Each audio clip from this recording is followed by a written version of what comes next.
call from your mom. I said, oh boy, what she want? So I pick up the phone, I call my mom, and the Selective Service. Are you still registering in Selective Service? Are you required to put any kind in service at this time? I don't think so. I did. My requirement to be active was 2 years. That's all I had to do. Well, my mother calls and says, Jerry, you're gonna be in the Army. I said, what do you mean I'm gonna be in the Army? She said, the Selective Service says you're being drafted.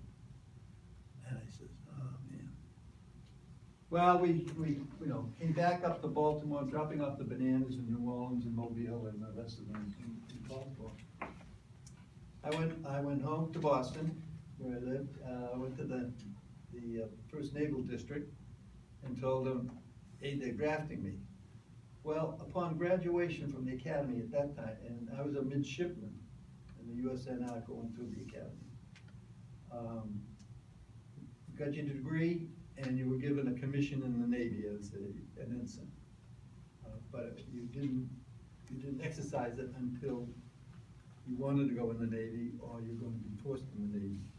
Forced in the Navy by the Selective Service, picking you to be in the Army. So I went in the Navy, converted me. I was an ensign in the Navy. I had a good friend, an admiral, who said, where would you like to be stationed, Jerry? I said, well, I didn't want to say Boston. Somewhere on the East Coast. And he said, oh, sure. Well, Newport. I said, Newport would be great. I said, Virginia would be fine. I said, anywhere there would be great.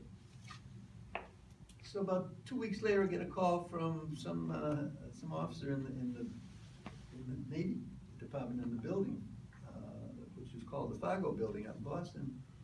And he says, hey, Mr. Scannell, you really got a good friend. That admiral took care of you. I said, wow, isn't that great? He says, where do you think you're stationed? You're gonna be stationed there. I'm not gonna say Boston, right? So I said, Virginia. He said, oh, you're cold. You're real cold. I said, oh, God, this is great. Newport. No, you're still cold. I said, you're kidding. He said, yeah, and you were in the wrong hemisphere. So I didn't want to go to anyone. Tell me where are you going? He said, you're going to Sasebo, Japan, on a minesweeper. Oh God, that's my good friend. So, but I did get in, and I was minesweeper. You go through training in Yorktown, Virginia, on a minesweeper. Being a bachelor at that time, you end up at the bachelor's officer's BOQ, Bachelor Officer Quarters. And after you get through training, where do you go? You go to the bar at the club. Everyone's at the bar. And you're talking to all kinds of people, and you're talking to all ranks.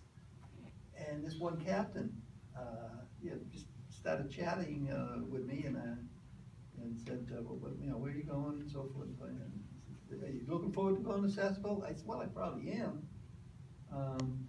Except, I really have a wonderful girlfriend, and we were going to get married.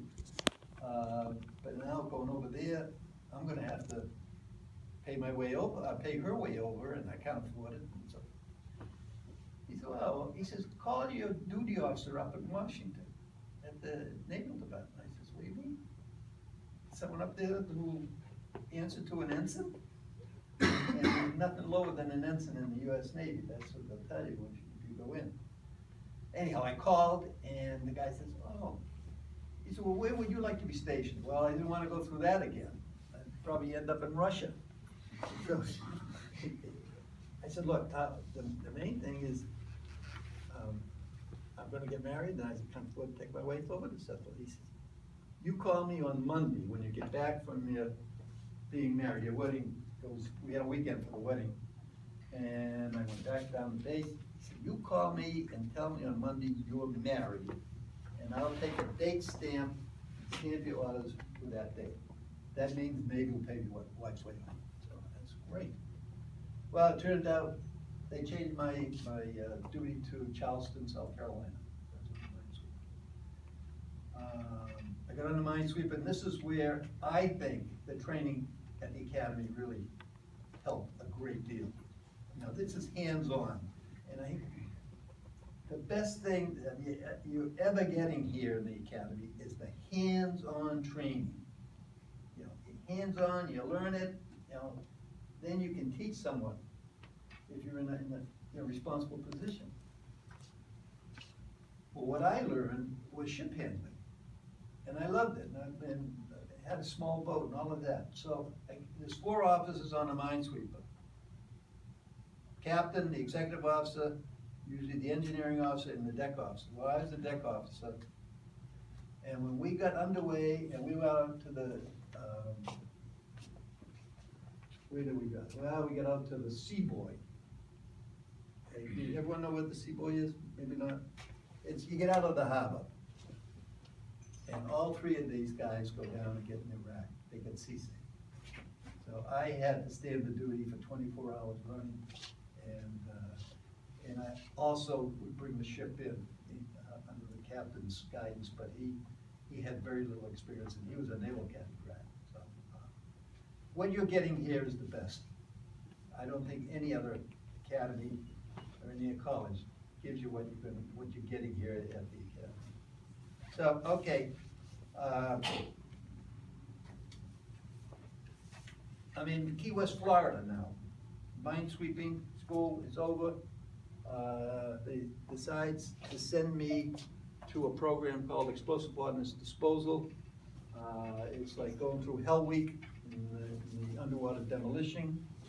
I went to Indian Head, Maryland, where I learned how to dispose of explosives and how to defuse an atomic bomb. They didn't have hydrogen bombs back then, they only had atomic bombs. And I was at a super secret location in Yorktown, Virginia, where we serviced the atomic bombs, and as well as other ordnance, and then sent it back out to the fleet. There were a number of crises that happened there. One was a Sidewinder guided missile came off of the USS Forrestal. The ordnance, it was shipped up to the mine depot in Yorktown, Virginia, because they're going into mothballs. Not mothballs, they're going into the yard for rehab. And the ordnance officer at the depot said, we have a live Sidewinder guided missile among 1,600 tons of high explosives, and you got to defuse them. Well, I'm here, right? I defused it. But it was a crisis situation of how are you going to get this out of the 1,600 tons of explosives? Who's going to do it? Well, in the SEAL teams, which we became part of the SEAL team, the first SEAL team, the leadership is, I'm going to do it. I'm the officer in charge. It's my responsibility. It's never been done before safely. Every time they've tried to defuse a Sidewinder, it's blown up.